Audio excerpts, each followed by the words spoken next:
Okay, and welcome to another episode of the PSXDAD Hour. Today we're going to be taking a look at Blood Omen. So, like usual, this is not a story playthrough, but for at least the cutscenes, I will try not to talk over them, but then provide commentary in between. So let's go ahead and get started. There is a magical operation of maximum importance. The initiation of a new aeon.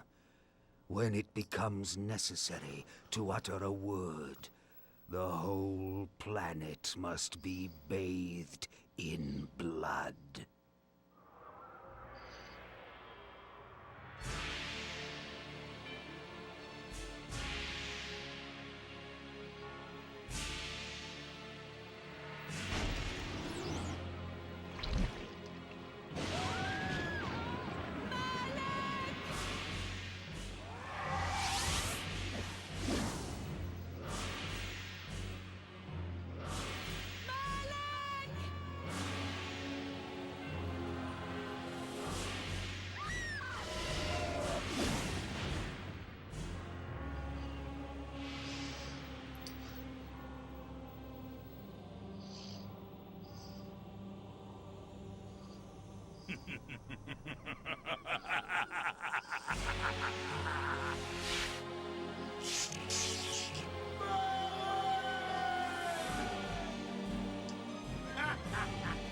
Call your dogs!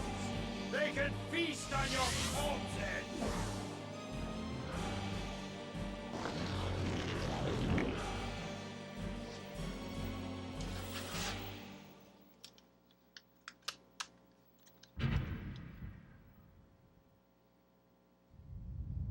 For fulfilling the circle of Malak of the Sarafan, you are hereby damned. The pleasures of the flesh are no longer you have but one purpose, damned warrior. You will serve us for eternity.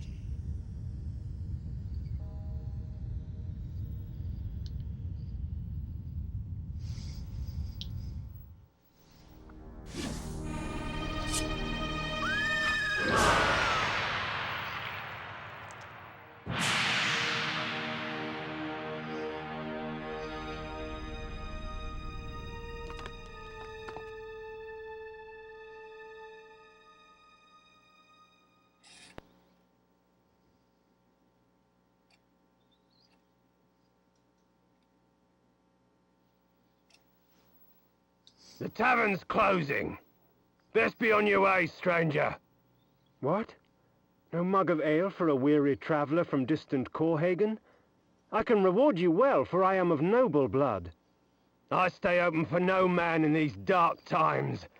Things come with the night that no sane man would welcome. And so I left, cold of heart and soul, forced to the road and the long, bitter night. Okay, so a few things that you might notice here from the intro is the voice acting in this game is really a highlight and is really amazing, especially for this era. So I believe that this game came out in 1996, so it really is exceptional voice acting. So we're gonna step outside. There's gonna be another scene followed by another cutscene real quick.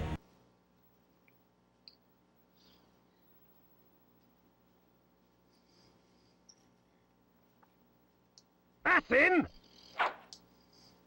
So there's no point in fighting back here. You can't kill all these guys. Now!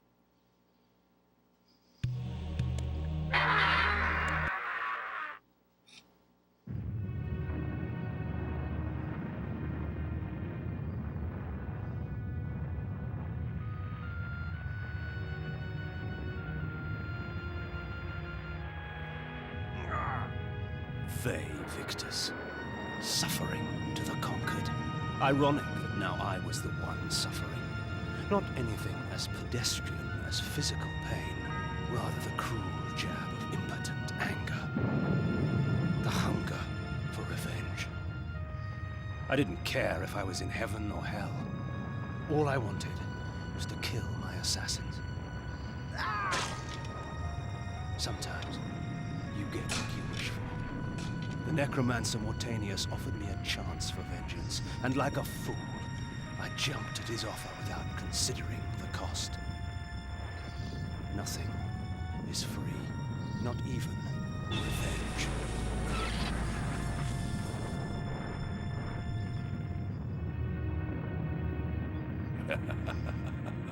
You will have the blood you hunger for.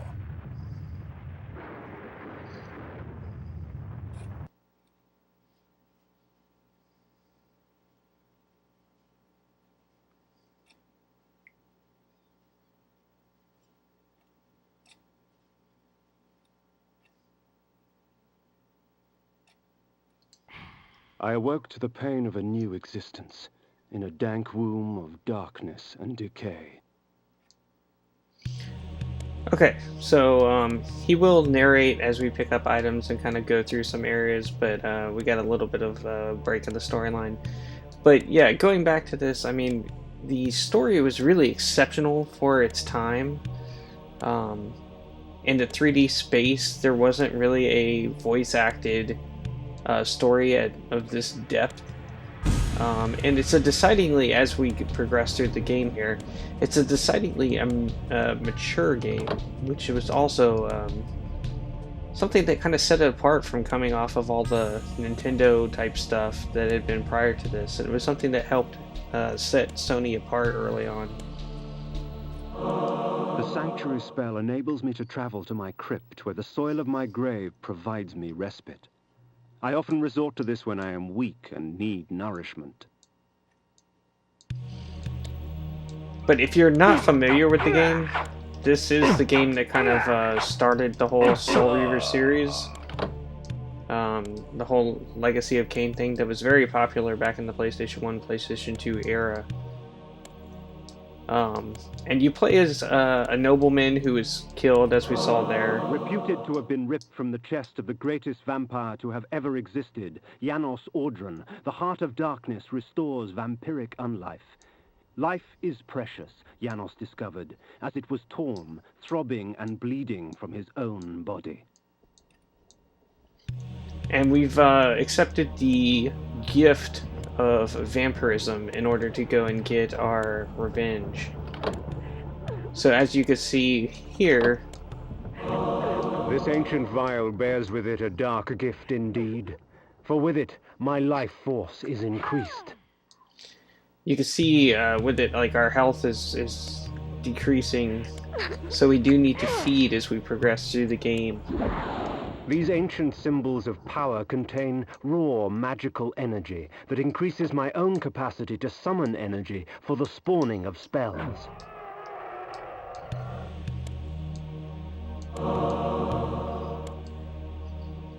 A lot of narration up at the beginning of this game.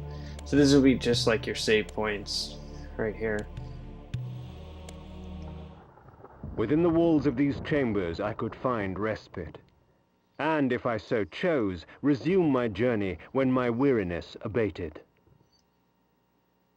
But you take kind of like that isometric, well, I guess not isometric, that top-down perspective to the action here.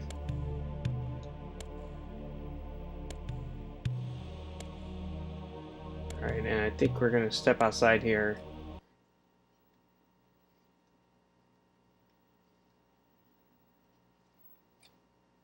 You can notice that load times are kind of long. I'll show in just a minute. The world had changed to my eyes.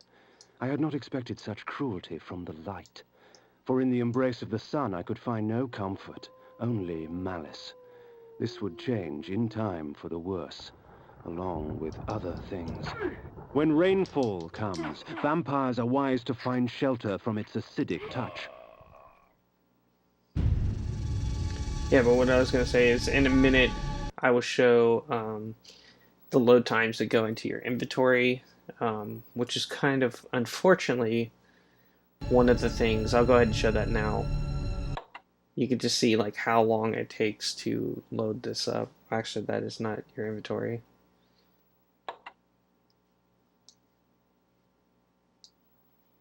Even that, though, you can see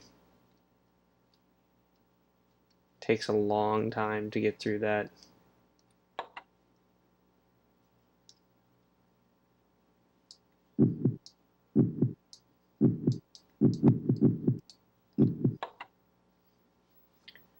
But you can see just in general here, like it's very trying to remember how the controls. It's been a little while since I played this, but yeah, so there you go.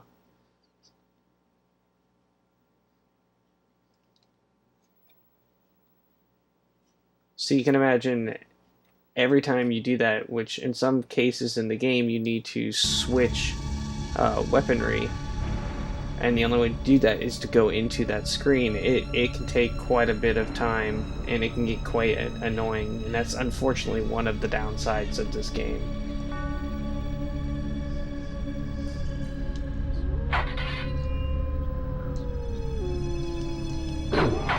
But you could see, like, it gives almost like a, you know, if this was 1996, this is, you know, somewhat around the time of Diablo coming out, and kind of the turn of some of those darker type games coming out. And this was certainly cool, and obviously led to a great series that continues to be one of my favorite, if not my all-time favorite, stories in gaming in general.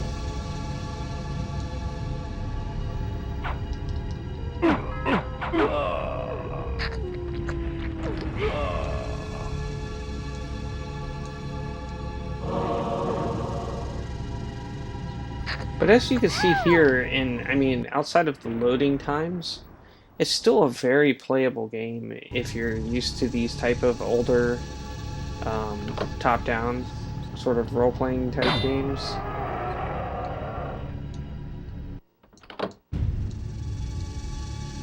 And I remember personally, for me, the way that I found out about this game was there was a big spread.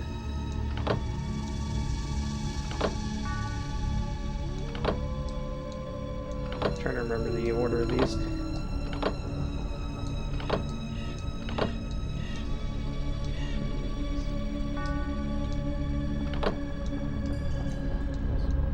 See what that does. Okay, yeah, that's not going to open it up.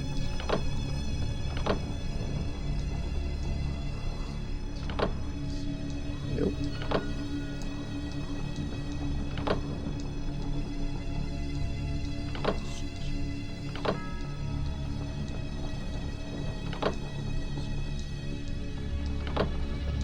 But yeah, there was a big spread in GamePro on the top RPGs coming out. It was like 25 or 50 RPGs. These curious devices hurl bolts of whirling energy and eviscerate my human enemies by stripping ragged flesh from blood-stained bone. And I think I discovered this game like probably around the time when like Wild Arms and Final Fantasy VII was coming out. So it was like, for me, those were like my first role-playing games. I didn't really, I mean, to be honest, like I had a Sega Genesis. I didn't have a Super Nintendo at the time that it was out. I didn't really get to experience like a lot of those really great Super NES role-playing games. So this was kind of like my introduction to the genre.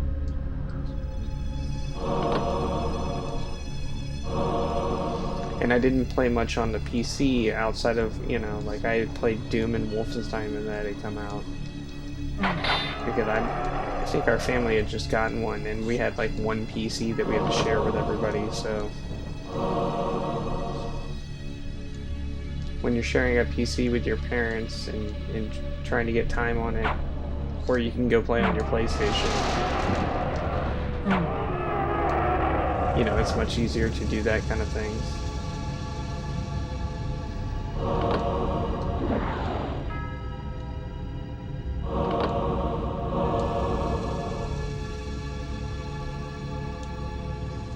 Well, let's see, so 1996, I would have been 14 years old, so this would have been a great time for me to kind of, you know, as you're kind of going through that teenage rebellious years, it was a great time to kind of encounter a more mature, darker style game.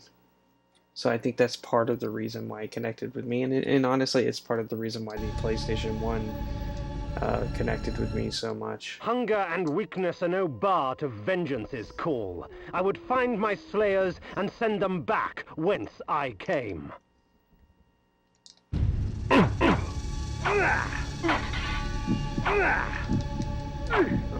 gonna try to suck my guy's blood. Kill you, bastard! If we put you down once, we could do it again. What trickery is this?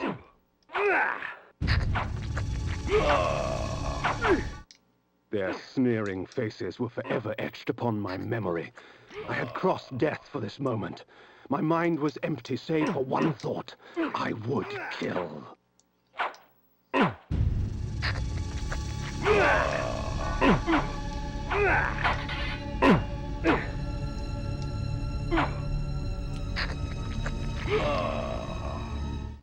There is no greater release than that from vengeance sated. With my assassins dead, my quest was over. Well, and with that, thank you guys for watching this entire game. No, I'm just kidding. Things aren't quite what they seem here. I think Kain is about to find out that the gift that he was given was really more of a curse. Brave Victor! 'Tis not over, Kain. These fools were merely the instruments of your murder, not the cause. Look to their masters, look to the pillars, and gain way to the fortress of the mind.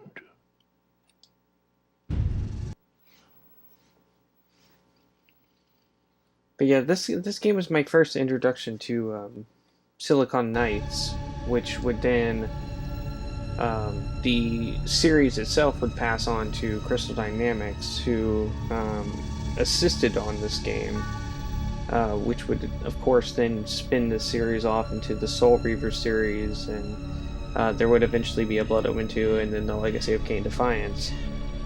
Silicon Knights eventually moved on to Eternal Darkness, so both had definitely good games after this. Obviously, Crystal Dynamics eventually went on to work on Tomb Raider.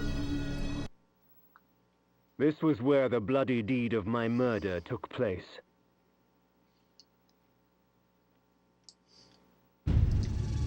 But the series would,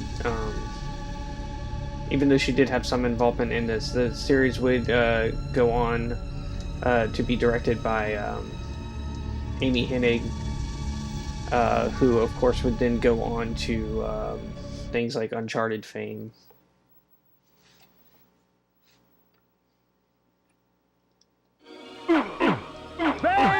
Villagers who don't want anything to do with us. You can feed multiple people at once, which is kind of cool. So, not much going on in here.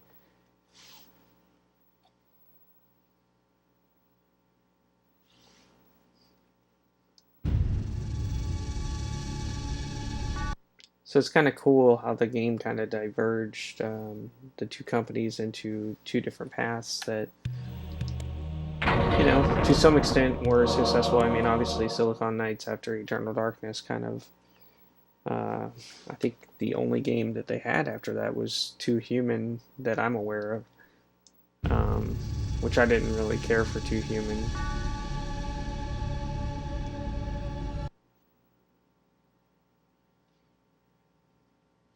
But it's cool because in this game it has all of the, well, I guess not all of it, but it has the primary cast of most of the characters in the entire series, so it's kind of cool that they kept that consistency as they moved from Silicon Knights and Crystal Dynamics over to just Crystal Dynamics.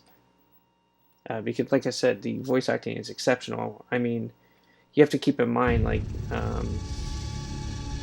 the voice acting at the time was, you know, stuff like Resident Evil, which was super campy, and then to come in here, this was truly something special.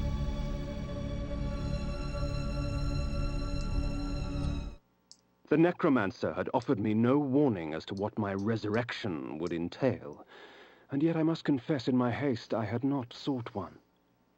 Was his gift a curse? I would seek the pillars for an answer. So in moments like that, it's not your feed freezing up, it's things are kind of queuing up to load there.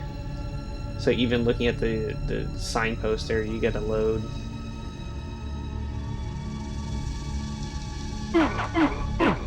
I assume that because of that kind of complicated agreement, which would eventually lead into like a legal battle over this game, is the reason why you don't see this on things like GOG.com, because you'll see the rest of the Legacy of Kain series, and this did have a PC version of the game, but you don't ever see it get re-released anymore, and I'm assuming that's because of that legal battle over the rights of this game. Maybe Crystal Dynamics got the rights to the IP, but didn't get the rights to this game or something.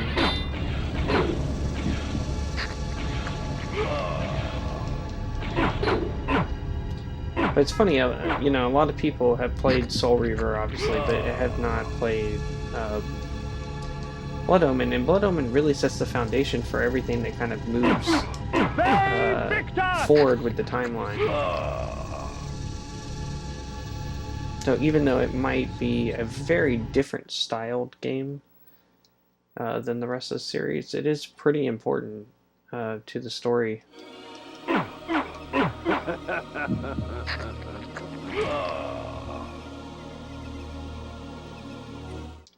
As daylight chases darkness, the vampire's power wanes. See what this is. The pillars of Nosgoth. Even in life, few sights have moved me such as this. I marvel that such beauty should grace our dying world.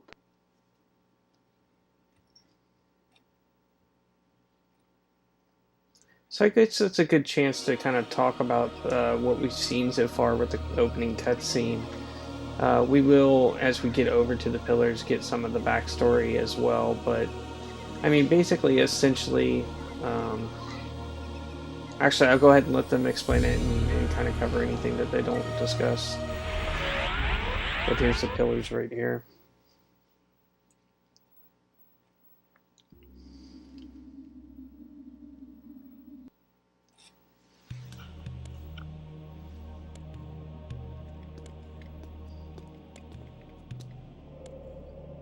Nopraptor, your madness has shattered our dreams and blinded you.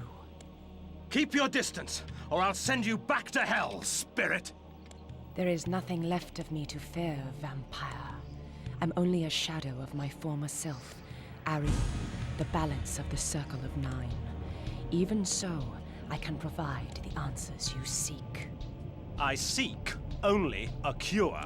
There is no cure for death, only release. You must destroy the sorcery that is now poisoning Nosgoth. Only then will you realize peace. The 9 of the Protectors of Hope were sworn to use their powers to preserve our world. Now these pillars have been corrupted by a traitor. My murder at the hands of this beast drove my love Nopraptor mad. Now he spreads misery and pain among the Circle, crumbling the very foundation of Nosgoth. You must restore balance. You must right the pillars of Nosgoth.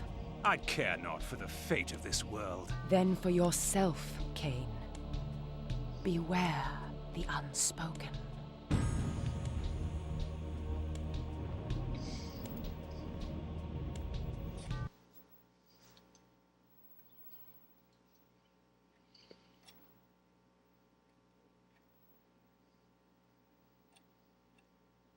Nupraptor, with his blind act of vengeance, threatened to destroy all of Nosgoth. Each circle member was bonded to the pillar he served.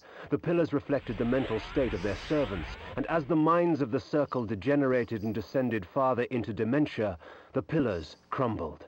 To restore them, each member of the circle had to die, and the artifact that served as their link to the pillar had to be returned.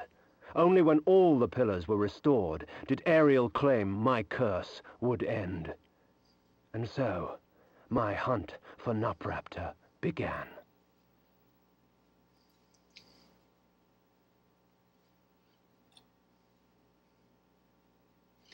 Yeah, so basically the setup here, essentially as you gotten from that and maybe a little bit from the cutscene, was that basically, so there have been vampires and humans up to this point, and we had the pillars of Nosgoth, which were stood and kept balance in the world. And what the opening cutscene showed you was the humans becoming fearful of the vampires and leading a crusade to eliminate them. And one of the vampires, Vorador, had gotten into the Circle of Nine and started to attack. You also saw the murder of Ariel, who was the Balance Guardian, which, when she was killed, did a couple things. It set the pillars, it created a, I guess like the way to put it is like a new Balance Guardian was born. But the problem was Ariel was Nupraptor's, who is the pillar of the mind, to go mad because they were lovers. So you saw him there, and when he went mad, it corrupted the rest of the pillars because he telepathically sent out his, signal to everybody, which drove them all kind of insane. So what we are now doing is we need to go and eliminate all of the pillars' guardians so that we can restore balance to them.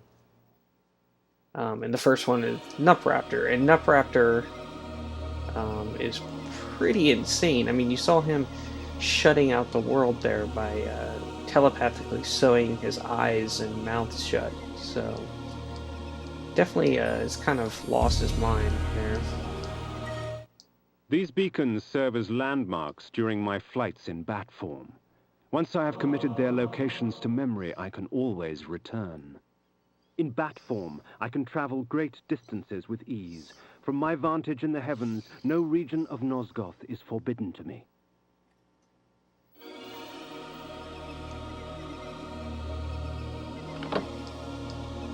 Okay, so that's kind of like a teleporting area. You can kind of move between different bat locations in the world in bat form. So again, bringing elements of the vampire into it.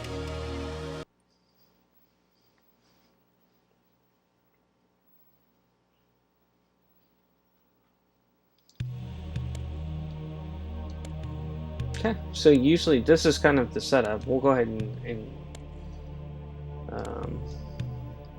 where is it?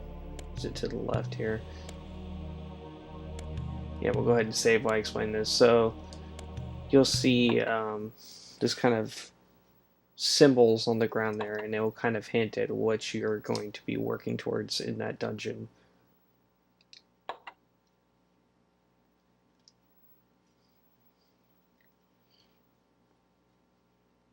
So in this particular dungeon, it looks like we're going to be trying to get a power that lights up the area around us. And it's kind of like Zelda-ish in the sense that you'll need that, or maybe not necessarily need it, but it will be useful to have that power to progress through that particular dungeon. You get it in.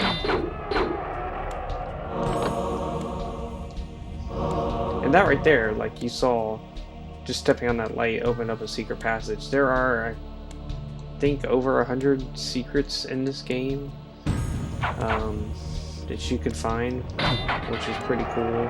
I've never taken the time to actually do that, so it's certainly not required in order to complete the game, but kind of a cool additional feature. And those vials just give you a longer life bar. I mean, obviously there is incentive to do it.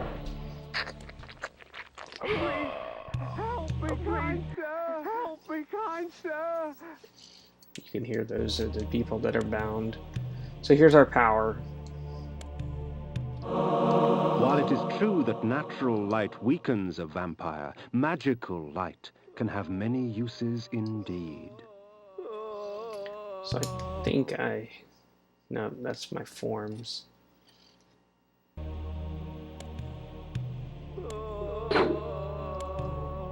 Again, trying to remember the control. Okay. So there we go. Wanted to place that to where we can actually use it.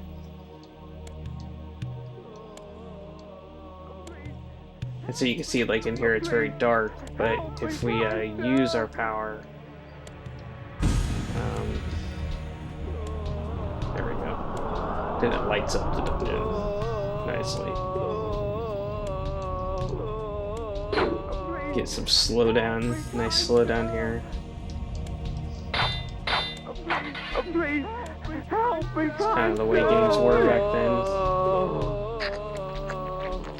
Not great performance usually out of a lot of them. You can see you got more stuff on the screen.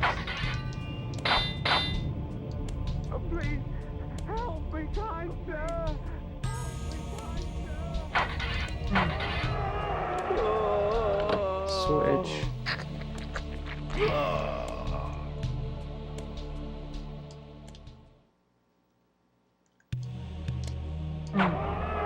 Just a guy over here.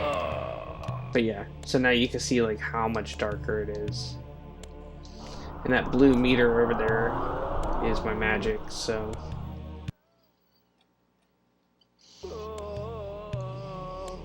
it's not just an unlimited use type of thing. What do we need? Blood at the moment.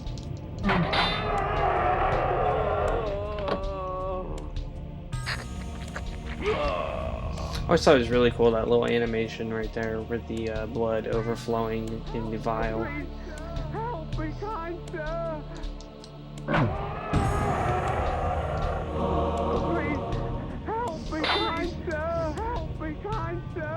Sometimes, funny enough, the challenge of this game is getting compensating for the slowdown in when to attack. Plus, I will say that the hit detection in this game is a little bit questionable.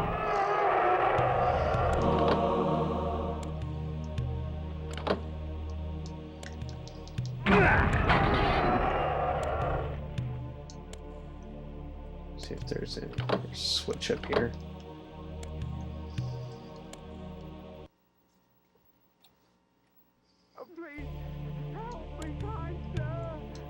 So as you can see, like, we got the power in this dungeon very early on, but it definitely kind of, then they've subsequently made this dungeon very dark in order to compensate for that and kind of make it continue. So that's kind of like the like Zelda-esque thing I was talking about. Don't think that there's any switches in here.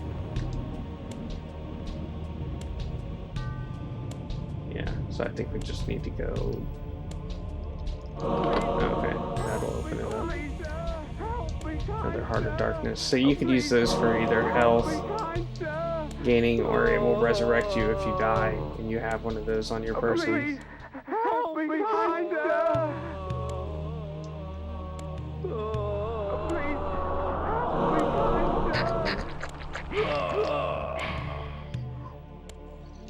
Alright, I think that's about the dungeon right there. We're getting close. Please help me.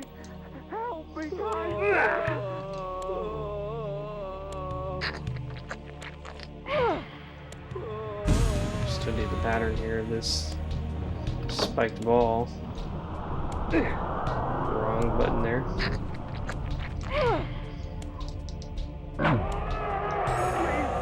More items in here.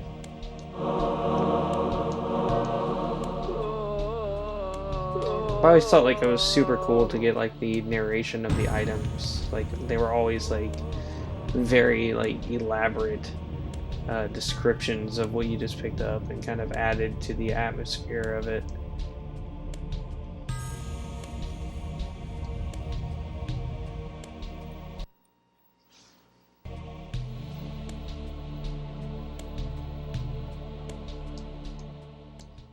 Alright, so we got through that dungeon. Let's head back outside.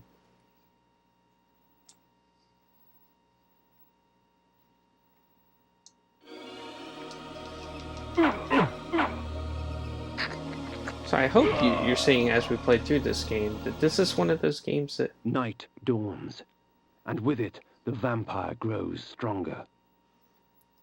That this is one of those games that despite some of its issues, you know, like with the load times or like the hit detection and things like that, like it's still a very, like if you are open to playing older games, it's still a very playable game, and it's got definitely some cool elements to it that make it worth revisiting.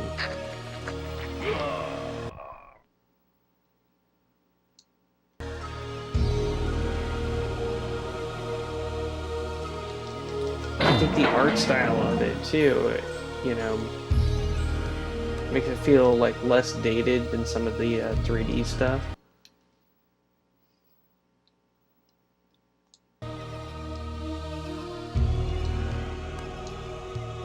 Alright, so into another dungeon here.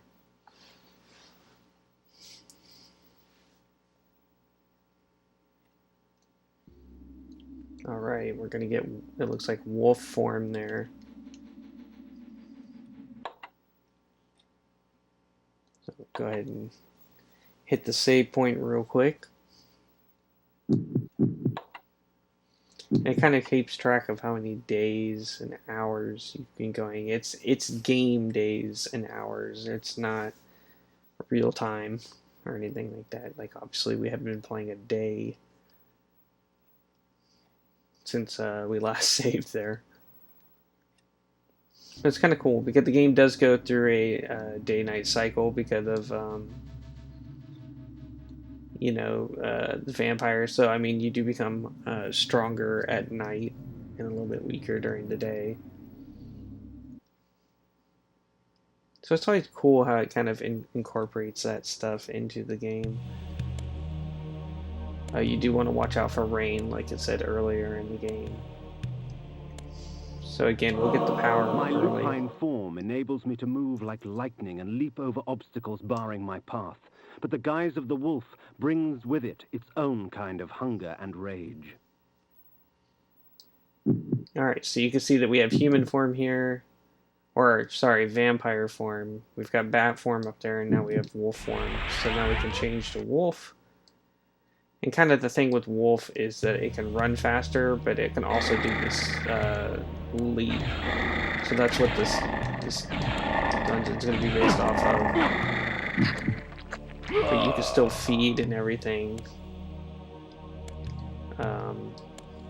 while in this form. So you can kind of make these jumps, because normally you can't jump in this game.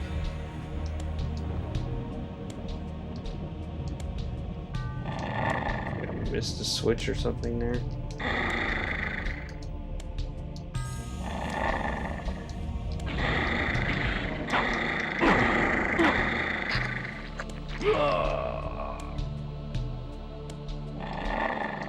There we go. Just getting ahead of myself.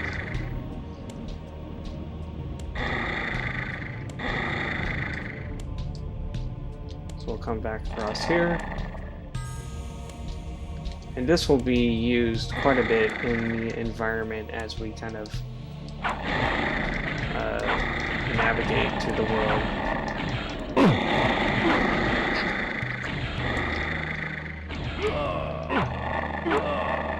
I do kind of wish you got like some period of invulnerability there when you were gonna not let me. Oh, I guess I'm full. That's why. I was like, is it not gonna let me pick up this blood file? Okay, so now we step outside, and what you will see here, I'm just gonna take a peek around here, make sure I'm not missing anything. But you can use that to leap up here, which will let you navigate parts of the environment that you wouldn't have been able to otherwise. Some more items here. And then another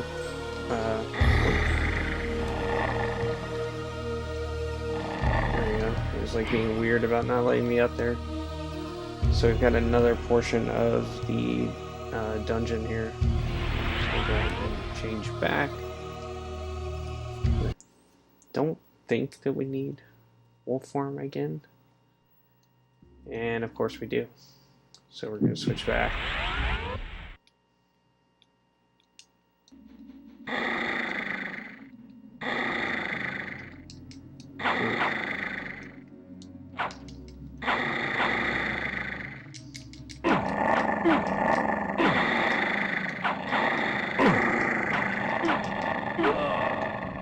These guys are brutal.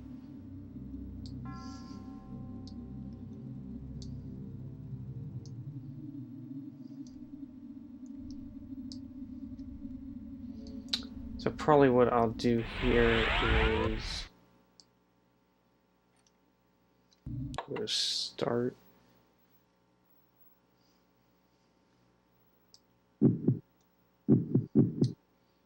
The Heart of Darkness.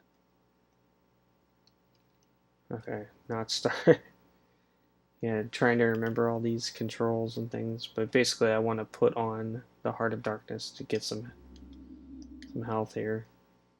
Okay, there we go.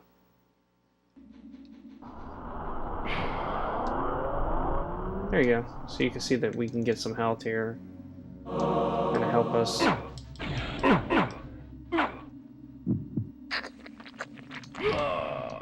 It's your kind of way to heal in the game. So we've hit a switch here, so that probably opens something up on the other side.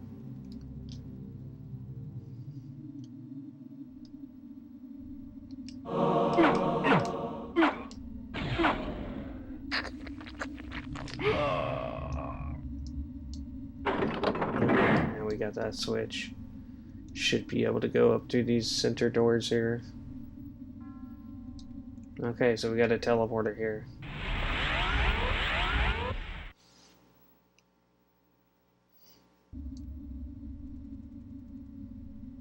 Okay, so that dropped us near the save point. That would be going back into the dungeon. So we should be able to step back out here.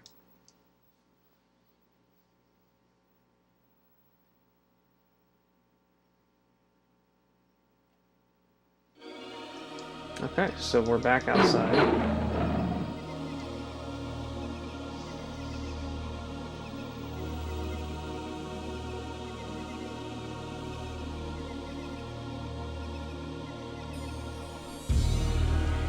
Continue on our quest. Save Victor!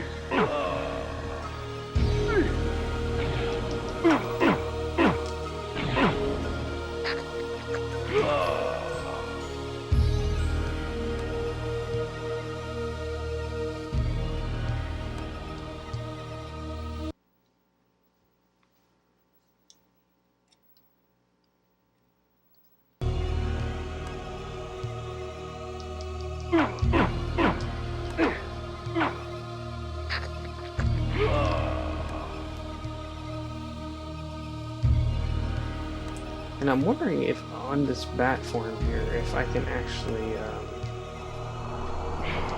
oops, I did not mean to do that. If I can actually go ahead and,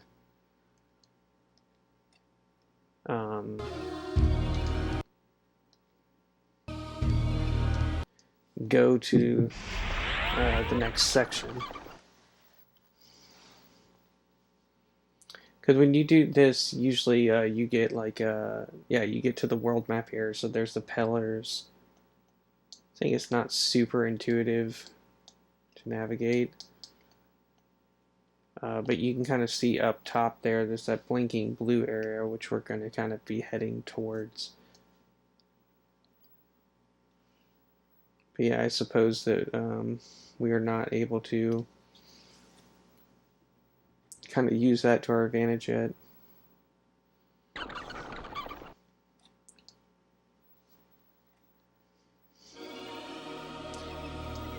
But with that said, yeah, so I mean, basically, you're continuing to move up to Nupraptor. I mean, that's not something that we're going to be able to get to in this video, anyways. So I think at this point, I think I've showed a good portion of the beginning of Blood Omen. Hopefully enough to whet your appetite and get you to give it a try if you haven't, or if you have, you know, hopefully this was enough to kind of you know, stoke those nostalgia flames within you. But with that said, this is going to be the end of the episode. Please like, share, and subscribe if you like this. I do Let's Plays, reviews, and the reviews do tend to focus more so on PlayStation 1 games, but they do cover all generations as well. And I also do a series on introducing games to your children. But with that said, it's been really fun to kind of revisit this game briefly, and I hope you enjoyed it, and I will see you guys next time.